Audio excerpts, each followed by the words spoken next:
part of PPC is launching campaigns. There's a lot of different types of campaigns. There's auto, broad phrase, exact keyword campaigns, product targeting campaigns. So in this section, I'm going to talk about all of the different types of campaigns there are, what they are, how to utilize them, and specifically during launch. So a lot of questions regarding PPC is, how do you structure your launch? And obviously a lot of it depends on, what's your budget? Can you spend a lot of money? Do you have to spend a little bit of money? So as I explain the different types of campaigns, I'm also going to go into which ones should you use at launch, how I use mine at launch, and how to scale it back based on your budget. So obviously if you have an unlimited budget, you can use everything, you can double down on everything. If you have a limited budget, I'm going to talk about which ones have a higher chance of success versus other ones. So let's jump into Campaign Manager. So I'm in the main page here. Let's go to Advertising, Campaign Manager, open that in a new tab. And then create campaign. This is the main page. I think you can also click here and click on campaign creation to get there, but let's just click on create a campaign. Now that we're here, I'll talk about sponsor products. Sponsor products advertising will generally generate 80% of your sales. That's obviously a made up number, but it's the majority, right? The 80-20 rule. And the reason is sponsor products advertising are very native. So most people, when I ask, I'm like, open up a search result. What did you buy last week? They're like, oh, I just bought a hair curler. So they open up that hair curler search results, and I'm like, point out which ones are sponsored ads. They'll usually point out to the headline search ads, the video, stuff on the side, but they'll never see the native stuff, the ones that are at the top of the search, because they look exactly like organic results, just a tiny word that says sponsored. A lot of people actually shy away from clicking on ads, but in this case, because they don't really realize that it's an ad, they're much more likely to click on it. So I'm inside Campaign Manager. By the way, guys, this view has changed. So right now you're seeing the old view of Campaign Manager, but they are rolling out a new view. And in that new view, you'll actually get your ad group settings first before your campaign settings. But in all cases, I would suggest start with your campaign settings and then move on to your ad group settings. If you followed us along in Freedom Ticket, I talked about campaign structure. The way the campaign should be structured is one campaign, single ad group, and then the keywords. The reason that we do this right now in this moment is because we can't control the ad group level budget. So when you have multiple ad groups and you have one budget at the campaign level, you might get an uneven flow. And you can actually audit your own campaigns. Just click on one of your campaigns that has multiple ad groups, and if you notice that certain ad groups are getting a lot more sales than others, it might be that the budget is uneven. It's not evenly distributed. You can always audit your own campaigns, your ad groups, and your keywords, and identify what's not working, and then pause that and restart with a better format. In terms of campaign structure, since we have a single campaign and a single ad group in that campaign, we can keep the campaign name and the ad group name the same. So let's talk about campaign nomenclature or campaign naming convention. This is really important because it's very, very hard once you're at scale to find campaigns and understand what they do. So the best way is to have a really nice naming convention that helps you identify what the campaign is. So the way that I go about it is you have the product code initially. Product code is any code that you make up that you can identify your product with. I don't suggest using ASIN because it's a very complicated. Pretend that you have 10 products. How can you track the ASINs? They're very complicated numbers. However, if it's an easy identifier, for me, Hard Work Unflavored, HU, Hard Work Blue Raspberry, HBR, Hard Work Energizer, Fruit Punch, HEFP. Those are my codes. Very easy for me to remember what code is what product. So that's the first part. And then I do a space dash space. And then the second part, which is what type of campaign is it? Is it keyword, broad phrase exact? Is it auto, close match, loose match, complements, substitutes? Is it product targeting? Is it category targeting? So what type of campaign is it? Then from there, space dash space, some sort of identifier. Where did you get those search terms? Is it a search term report? Is it Helium 10 keyword research? Is it just a product targeting campaign based on products that are low reviews? Whatever it is, just an identifier there so you can know where those keywords are coming from. And then you can have like a number, like a 1, 2, 3, because you might have 10 of the same thing, right? 10 keywords, all from Helium 10 keyword research. All of them are exact. So that's my campaign nomenclature. You can see on the slide exactly how it's broken up. And the best thing is you can download this and use it as your cheat sheet so you can follow along. And as you build your campaigns, again, this is just my naming convention. It's something that's made life very easy for me. Also, especially when you're doing things in the bulk sheets, you can find a lot of things pretty quickly. So you can follow that, or you can come up with your own naming convention and something that eventually your employees will be able to follow pretty easily as you develop and you have more PPC campaigns. So now that you've created your campaign name, match your ad group name to your campaign name. Unless Amazon rolls out a new setting where you can set budgets at an ad group level, for now you can just have one ad group, one campaign, and use the same name. There's no reason to have different names for your ad groups, different than your campaign name. But if you do have now multiple ad groups, name them something that's easy to identify. Again, the purpose is always to have something that's easy to identify. So we have the campaign name, the portfolio. So this is where we're gonna put the campaign. Remember, if it's let's say Hydrolite unflavored or Hard Work unflavored, I would put it in the unflavored portfolio. You want to always have your campaigns in a portfolio. It keeps everything neat and separate, and you can filter and look at the different portfolios and see the performance per product pretty quickly.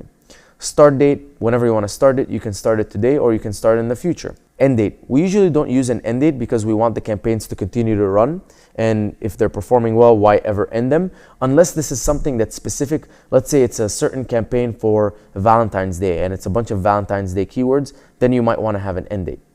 From there, daily budget. This is an important one. I usually don't go any less than $100. What I found is when I'm under $100, Amazon throttles me. And what I mean by this is, even though I'm at like 30 or 40, I'm not spending the budget efficiently. But if I set it at 100, Amazon will start utilizing my ad budget pretty efficiently based on the bid level. So big budgets, low bids, and then you can work your way up and control your budget there.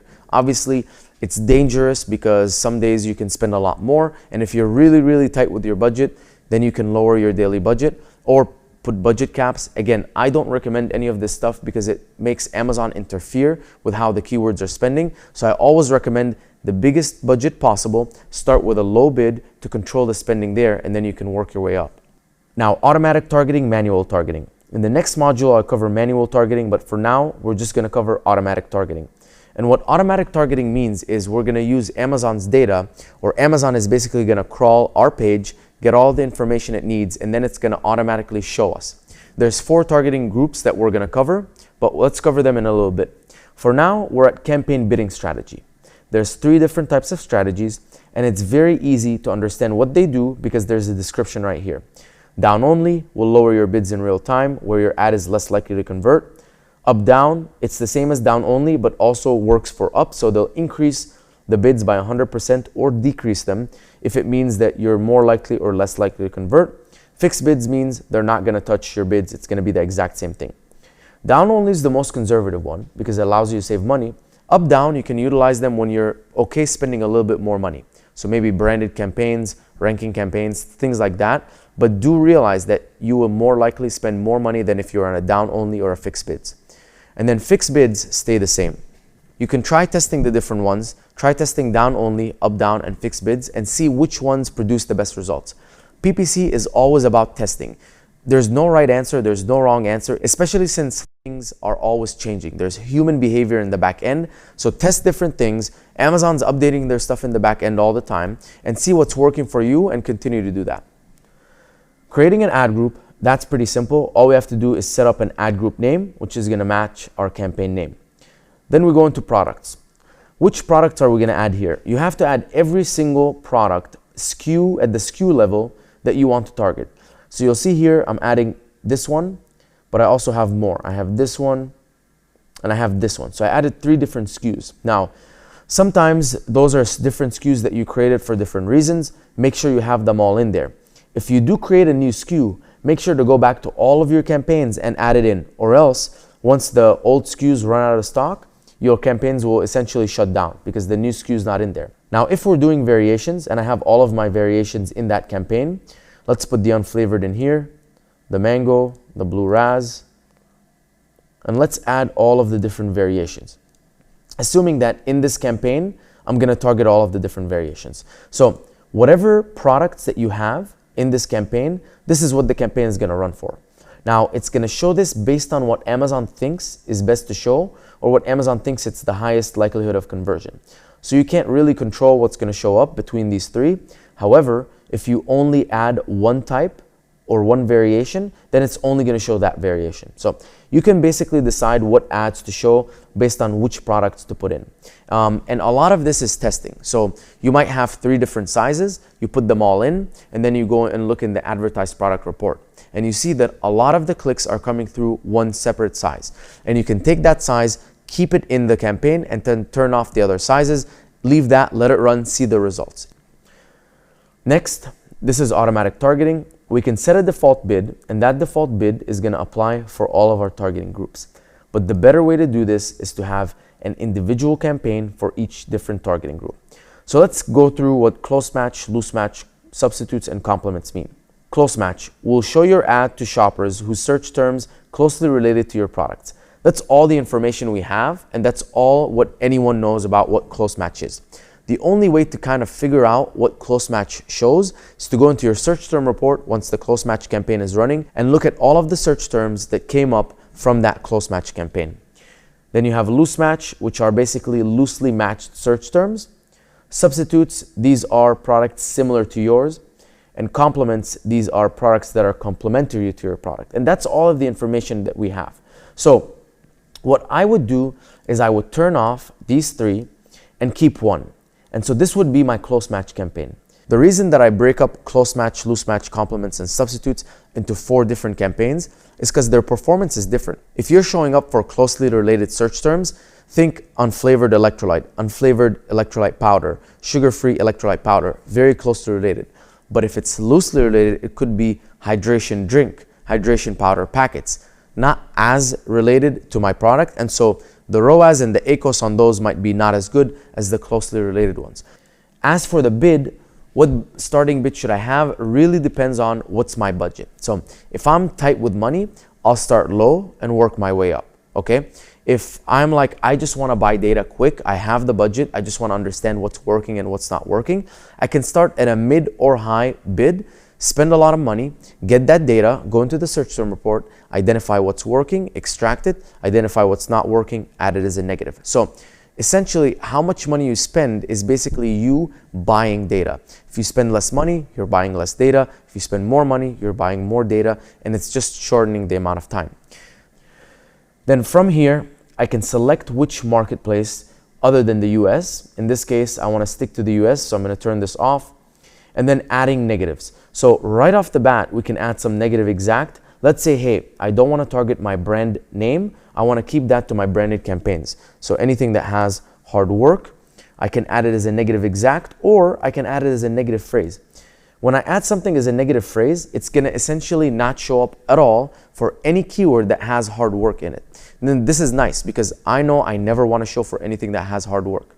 For me, what I personally do is I add my brand name inside of auto campaign as a negative phrase because I don't want that campaign to run for those keywords. I want my branded campaign to show for my keywords.